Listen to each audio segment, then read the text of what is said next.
Do you think of yourself as a modern-day scribe? Yes, I do. As a matter of fact, the library and what we're in, when I began it on 9/11/2001, it announced itself as the Hieroglyph of the Human Soul. And I, 10 years later, said, well, what's the acronym? And it turns out it's THOTHS, or Thoth's Library, or Thoth to the ancient Egyptians. Thoth, was the scribe. He was the great inventor of languages. And I do feel this great feeling in my art. As a matter of fact, with my Codex Tor books, I spent over, I think, 24 years working with language, working with writing, and so over the years, I've felt that I have numerous inner scribes. As a matter of fact, I once felt this absolute delight from these inner scribes because I didn't know consciously what I was doing. I was allowing it more like a dance to move through me, and from the energy, I would be taken on a journey. And these inner scribes had, from what I could figure, had spent so many lives being so accurate that they fought all of their lives to just let it go, like with calligraphy. And so I was the great fortunate one that could just let it go. But I do feel, I feel those scribes across the ages always going, yes, Pharaoh, very good idea.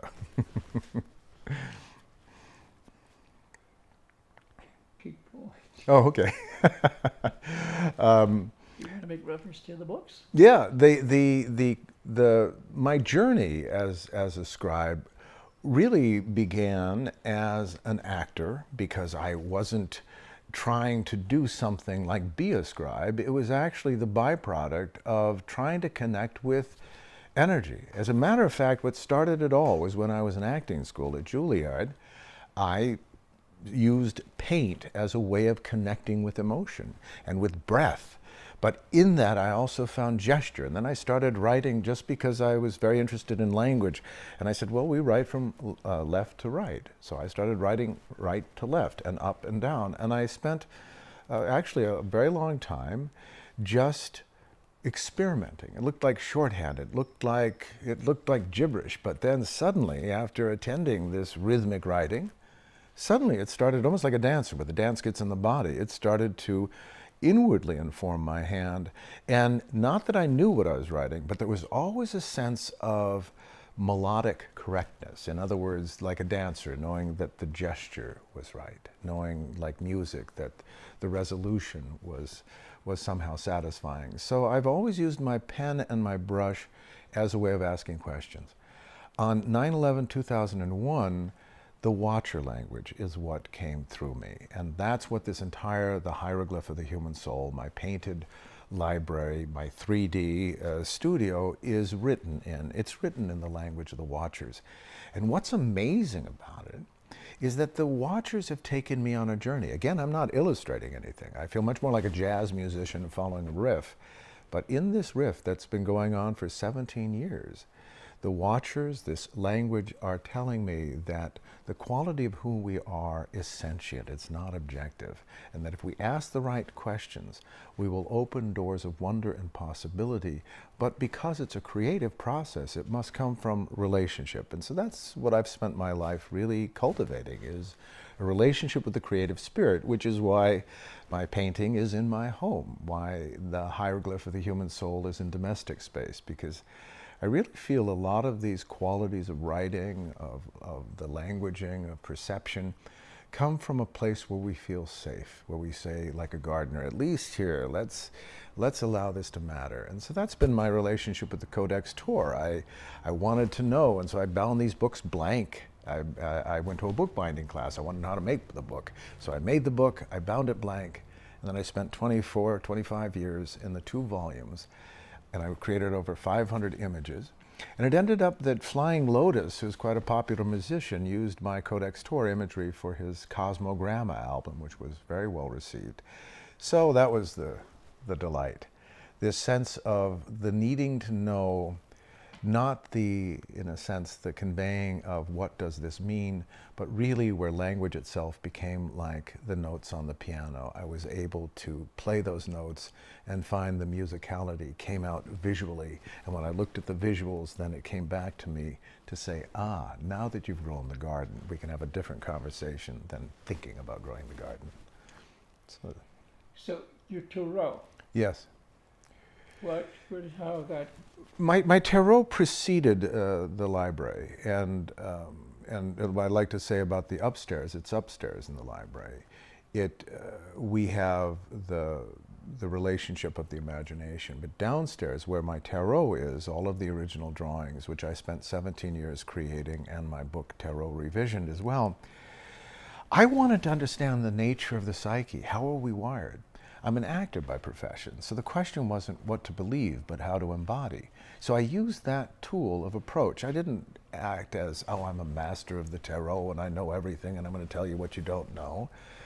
But actually I entered it humbly, in the same way as playing a character. If I was playing Hamlet in the old days, I wouldn't have just approached it intellectually. It would have been through the rehearsal, through that process. So I've been educated by my journey into the archetypes, because they're not based on any other visual imagery, although they are based on this deep philosophical system that helps us understand the way we're wired. I like to think of the tarot as the piano, meaning that the archetypes are actually like piano keys. They're saying that all of the characters are constantly in the play.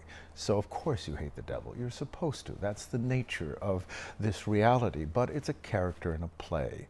It's not meant to be taken really as a reality, but actually as a set of qualities. And so that's why the tarot became also very prophetic for me, because my world archetype, which is, we think of the World Trade Center, is dated 9/11/1986. It's very prophetic because it's 15 years to the day of the tragedy of 9/11 and the collapsing of the false erections of money and God, the sense of I have more than you do. And the symbolism is that we fall from those vaulted stances of looking down on others and thinking we have more to coming back to the ground.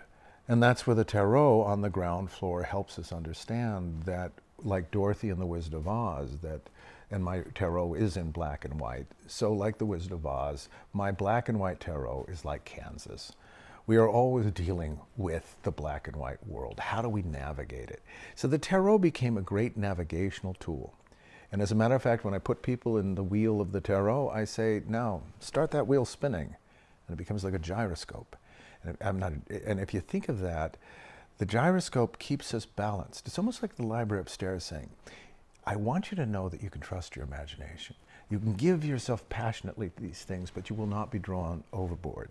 So this is what the helpful nature of understanding the symbolical reality we're in. And one last point, we have a President Trump. And Trumps are what the archetypes are called in the tarot tradition. So we have the Trump Tower. If we think of this in terms of the symbolical field of the tarot, the Trump Tower is the 16th key, which is Mars. It's very interesting that our president is orange. If I were writing a satire, it would seem a little over the top. But it's very important because once we understand the symbolical theater, we're not reacting to the character. We're starting to understand, well, what is Mars? Mars is fire. Mars sets everything on fire. It doesn't matter because everyone's angry. Everyone is knowing what they hate but forgetting what they love. And that, in a very interesting and very remarkable way, is what happened this year where I live in Malibu, because we're in Malibu Park and we've lost 170 homes around us. And it's not that big of a neighborhood because a fire swept into Malibu on 11/9, not 9/11, but 2 years to the day of the election. And the fire swept in saying, we have become brittle and dry. Tell me what you hate and I'll burn down your house. As if to say that anger has replaced compassion and people are knowing what they love but forgetting what they hate.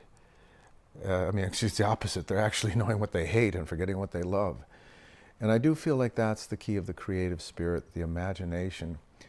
It's trying to bring us back home.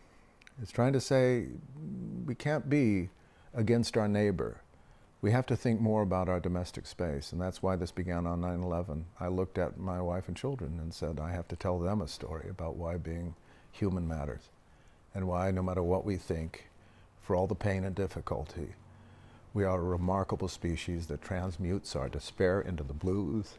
We take our lack of understanding and create art. We try to make sense of the difficulty, and we choose to write a poem rather than pick up a gun.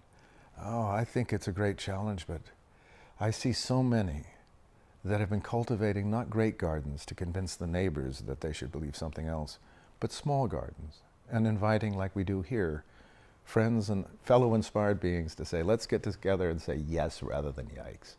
Let's remember to express that which we love rather than that which we hate. So that's the story.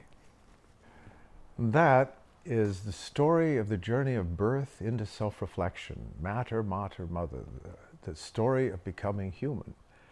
So a lot of this is the story that takes us on a journey that begins with the mystery of birth, of whole and holy birth, meaning we are whole and holographic, but we learn by this journey on the mirror to take the journey to the mirror of self-reflection. And that's what the room is actually saying. But we've finally come full circle. The tarot is saying we've come full circle. This is telling us that we each now are not born into time, but into creation. And that's why only art, the language of creation, only love, which is the language of art because it comes from devotion, can reveal these things. Because at the end of the day, this doesn't prove anything, but actually invites us to say, maybe we're more interesting than we think. And that's what why I love this journey, because it doesn't say or insist, it suggests and invites. You think of yourself as a visionary, obviously. I find that the way I think is ultimately visionary, because I do see beyond the linoleum of things. As a matter of fact, this is painted on linoleum, and I like to say that humans, we have a tendency to stop at the linoleum and fear anything deeper than what we know objectively as possibly dangerous. But this is actually saying, no, you don't have to change the ordinary. You have to realize that this is the ground upon which to find your unique expression of how do we do this thing called being human. Anything else? Just remember the library. That the library says that each of my books are essential. You are essential to the library. And that we can't know who we are or why we are until we pull our head out of our book, out of our time, and stand in the library of what does it mean to be human. Because like a great tree, we realize it's always been the struggle. But our beauty is that in spite of the struggle, we choose to bring forth beauty. We choose to bring forth poetry. We choose to love rather than fear. And if we fear, we choose to use it in a way that we turn into something we can share with others. Maybe a song, maybe a poem. Painting. All of it. Okay. I'm talking to Leigh McCloskey. Linoleum. The linoleum floor. It's the best story that we have because it says the difficulty is we all think we're linoleum. We're all ordinary. We're not gold. But this is actually saying something far more remarkable. It says trust the linoleum, trust the ordinary. From this ground, the impossible, the multidimensional, and the infinite will grow. But first, put your feet in the ordinary and stop trying to be more than you are. You already are something remarkable. the miracle, the gift. Yeah. So this is your studio? This is my studio. This is the, it calls itself the Hieroglyph of the Human Soul, THOTHS, Thoughts Library, that began on 9/11, 2001, is amazing because it is also multidimensional. When we put on 3D glasses, it becomes fixed multidimensionality. The opposite of computer tricking us with an optical illusion. This is saying, if you look at me one way, put the glasses on, look at me again, I'm a relationship. So that's the key, having a relationship rather than a critique together.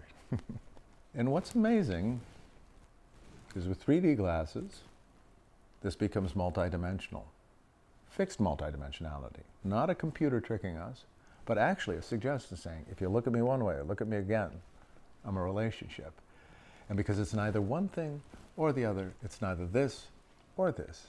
Somehow it transcends both. That's the mystery. And also a little humor.